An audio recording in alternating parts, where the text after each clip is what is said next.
Hello and welcome to this pre-recorded SBCC Scholarship Workshop. In this workshop, I will go over the basic outline of how to complete the scholarship application and how to navigate the scholarship portal. If you have any questions regarding the application, please email scholarships@pipeline.sbcc.edu or join one of our live scholarship workshops. Let's get started. I will be using the Google Chrome internet browser for this recording. Please keep in mind that if you are using a different internet browser, some things may look slightly different. First, I will go over how to upload your unofficial academic transcript and go over some tips for the personal reflections and short answer section. Step 1. To upload your transcript, you will start in Pipeline. Under the Student tab, you will click on Student Records. Next, you will click on SBCC Unofficial Transcript. Select the credit option. Click on Print Unofficial Transcript to be given the option to save it.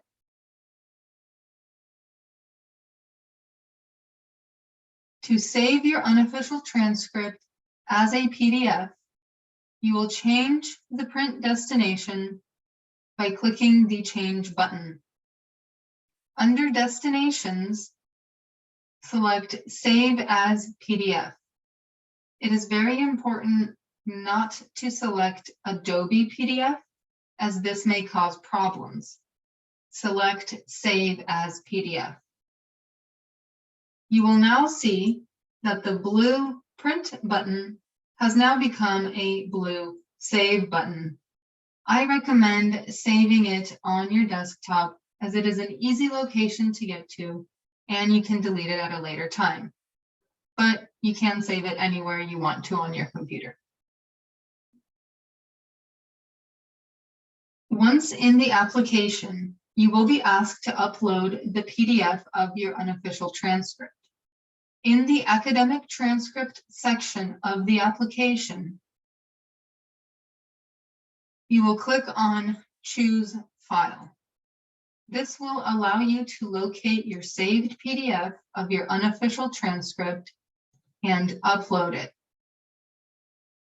You will know that your transcript is uploaded when you see the title of your PDF appear in the text box where it currently says No File Chosen.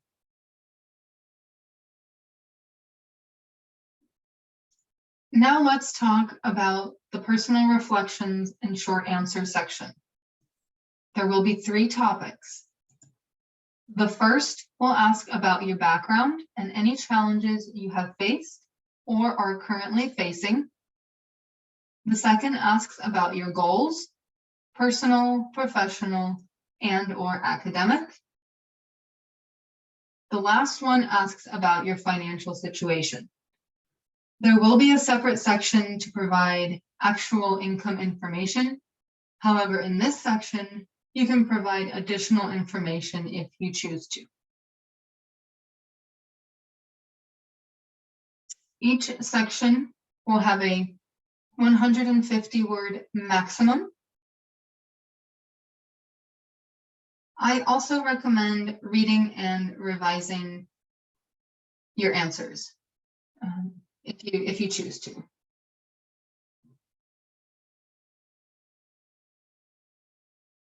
Now let's move on to the application itself.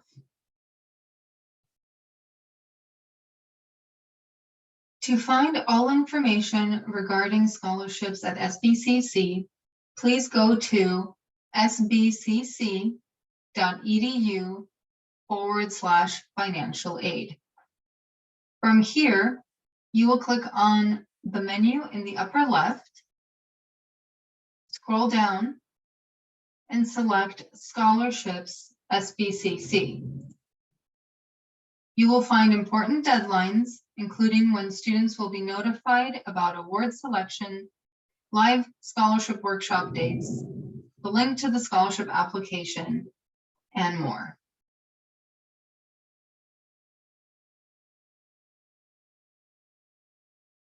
By clicking on the scholarship portal link button, you will be directed to the scholarship portal itself.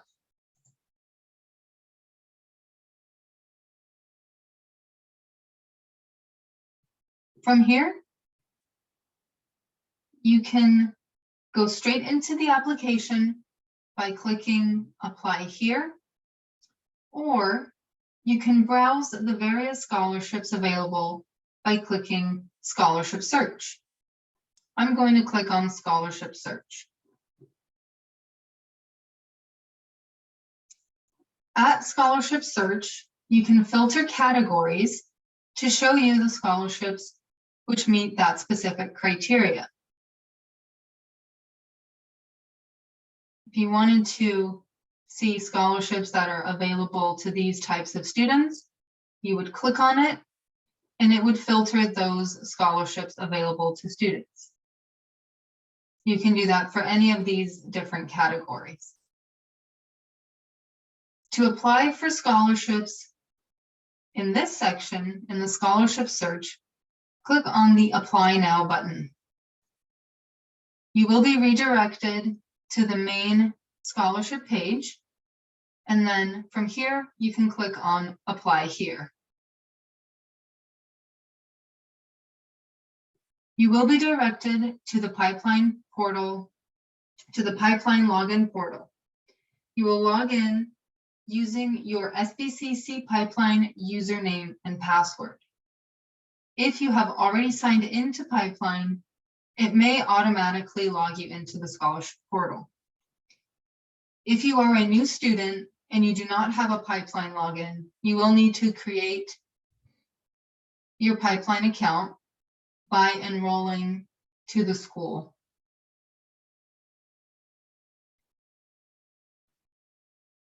You will be directed to the applicant homepage, where you will see which scholarship applications are currently open in the tasks section. The main scholarship for you to complete will be the general application. The other scholarships that might be open will either be for study abroad, STEAM, or School of Modern Language scholarships. To start the application, you will click on the button Start Application. You will also be able to see when your application is due with the date and the time. So please make sure that you follow these due dates if you do complete more than just the general application.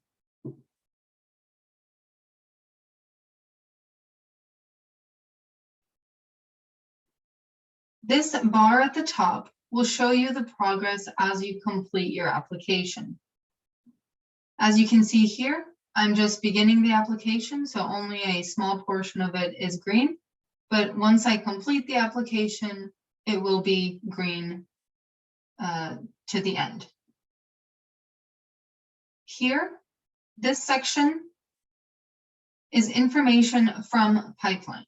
We import a lot of information about the student so that we can match the student to scholarships and also show the student certain questions within the application. The application is a smart application and will only show you questions and sections that you are able and eligible to see and answer. This first section is information for you to review. If anything is incorrect, you will need to contact either Admissions and Records or update it yourself in Pipeline with the instructions listed at the top here. This, of course, is an example student. You can also provide us information regarding your current contact information. However, keep in mind that this will not update Pipeline. This is just for the application itself.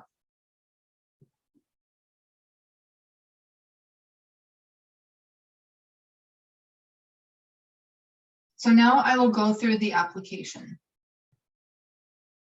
Here I will respond with what is the most accurate, if I am a current SBCC student, currently enrolled, or if I am a new student and entering SBCC for the first time. I'm going to mark that I am a current SBCC student. As you see, here I had an extra question pop up, and that is because of how I answered this question. That is what a smart application does.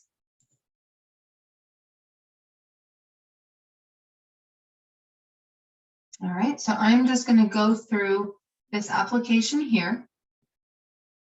These are various programs on campus that students can select from. I'm going to mark that I am, let's see, a Phi Theta Kappa student, and that I am part of ESL. But as you can see, there are many opportunities here that you can select from. Then there will be a question regarding extracurricular activities, whether you participate in currently or have. You can mark yes or no. I'm going to mark yes. This follow-up information section might show up for you, and it might not. It really depends on how you answer the questions in the previous two sections. So please do not feel that you have answered a question wrong. It is just the smart application doing its job and showing you questions that you are qualified to answer. So here I'm going to mark no. And I'm just going to write here that I volunteered at my son's elementary school. Of course, you would write more. There is a 150 word limit. So you can write up to 150 words, or you can write less. This is just an example. Once I'm done with this page, I will go to the next one. And you can see here that the bar is progressing along as I am progressing along as well. All right, so here we have this additional information. And I'm just going to mark these as no. And here I'm going to mark Santa Barbara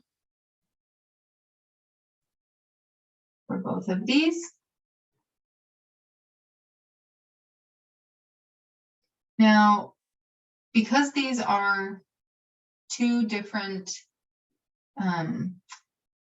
businesses, one is the Cox service area and the other is the Southern California service area, your town, your city might not appear in one or both of these drop-down menus.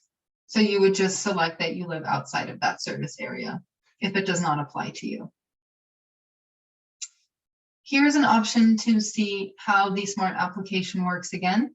If I mark yes to this question, meaning that I have participated in the AHA program, it's going to ask me 2 additional questions. However, I did not participate in the AHA program, so I will change my answer to no. If you remember, in the SBCC programs question, I marked that I was an ESL student. Because I marked that, this ESL students question section has shown up for me. Am I currently a part-time student? I'm going to say no. And I'm going to say no to this. All right. I am not a single parent. And I am also not a veteran.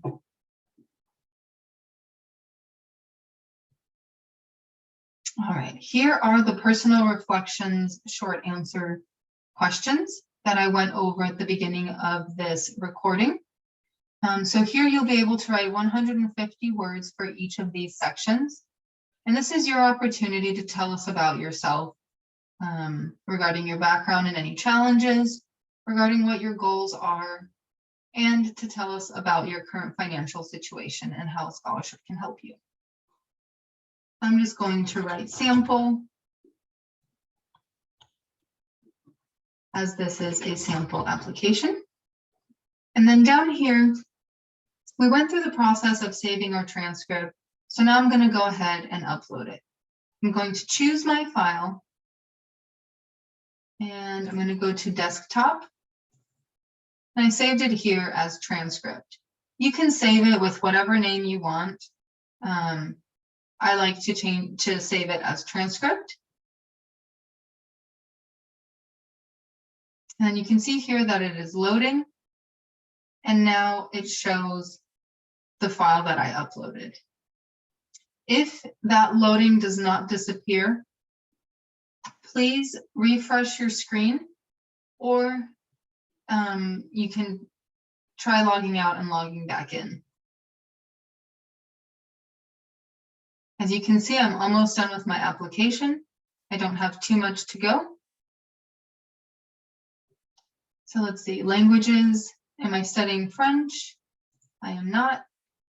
And I am not studying Spanish either. Now let's say that I have to go to class. I'm going to go ahead and log out.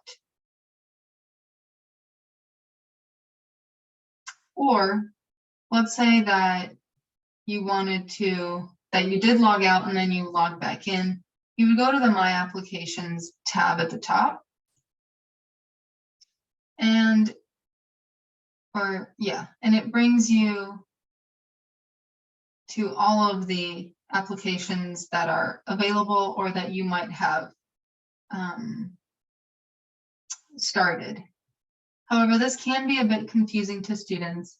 So you can click on the home button and that will take you to that main tasks section. So here you can see that the general application that I started on, I have not yet submitted. So when I come back into the system, into this portal, I can click on continue application and it basically takes me back to the application. To get to the question that I last left off on, I would click on next page until I get there.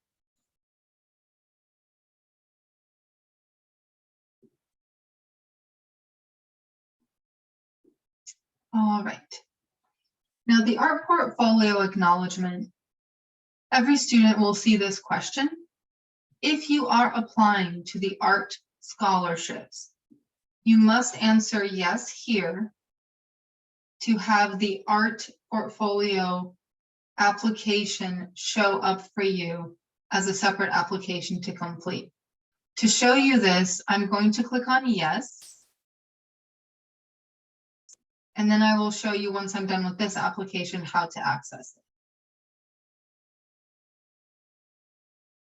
it. All right, now some students will see the letters of recommendation section and others might not. Again, this is because of the SMART application. Because I marked that I was part of the Phi Theta Kappa Honor Society in the SBCC programs question, this letter of recommendation has popped up for me that I need to request. I need to request 3 of these per the instructions. So I will click on Add Recommender. I will put down the name.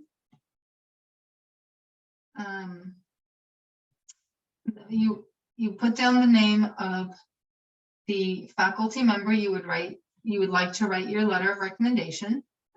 I'm just going to write faculty 1. And then I'm going to use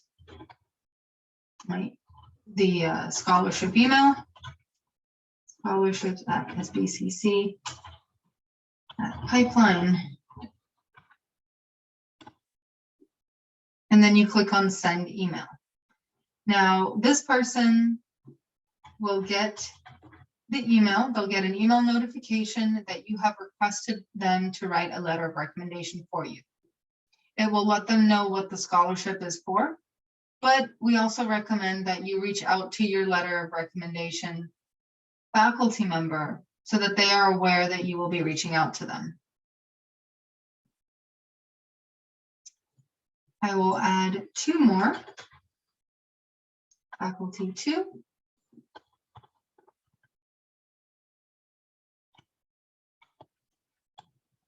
And of course, your faculty members, your professors you will have their email in here. This is just an example.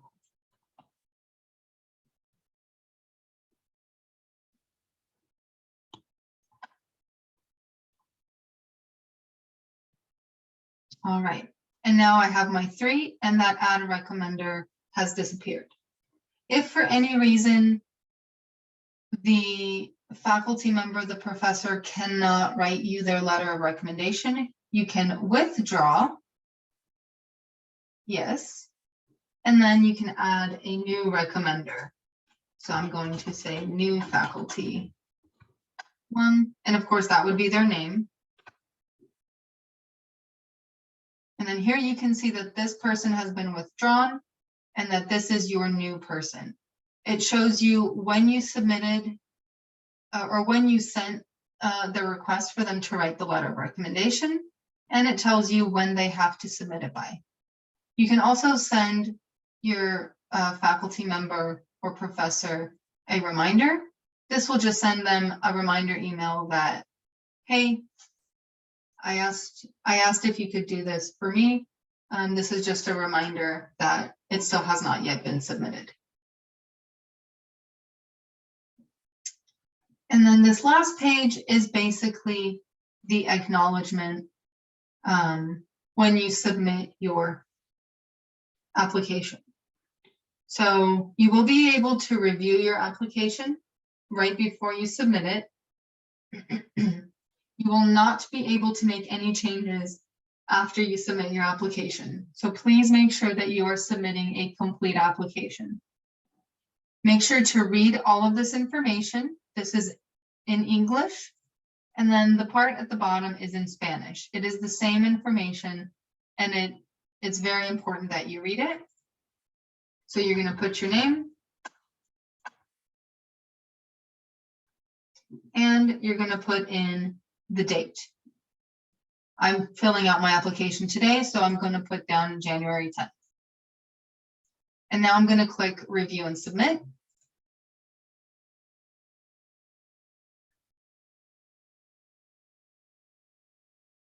All right, so now here it is telling me that I am able to review my answers. And so here it will show you every section. You can scroll through it. Let's say that you did want to put in another phone number in here. To make that update, each page that you were on has an update button at the top.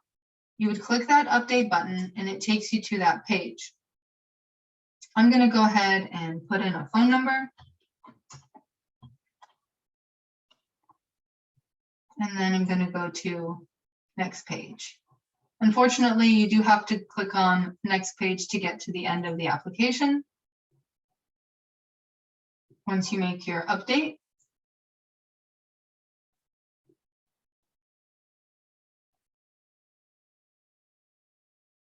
And then you're able to review it one more time before you submit it. So you'll just scroll through, make sure all of your answers are correct to the best of your ability. And then here you can click on Submit Application either at the bottom or at the top. It will give you a pop-up window to make sure that you are ready to submit your application, because if you submit it, you will not be able to make any updates. I'm ready to submit it, so I'm going to click on Yes.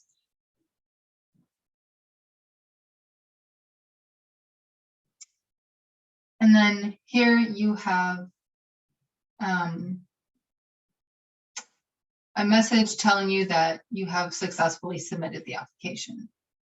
Now, for those of you who are completing the art scholarship, you can see that because I answered yes to the art portfolio acknowledgement, I can now see the art scholarship application. If I had answered no to that question, I will not see this application. Here you can see when it's due by and the time. And if you wanted to complete this application because you marked yes, you would click on Start Application. and complete that application as well.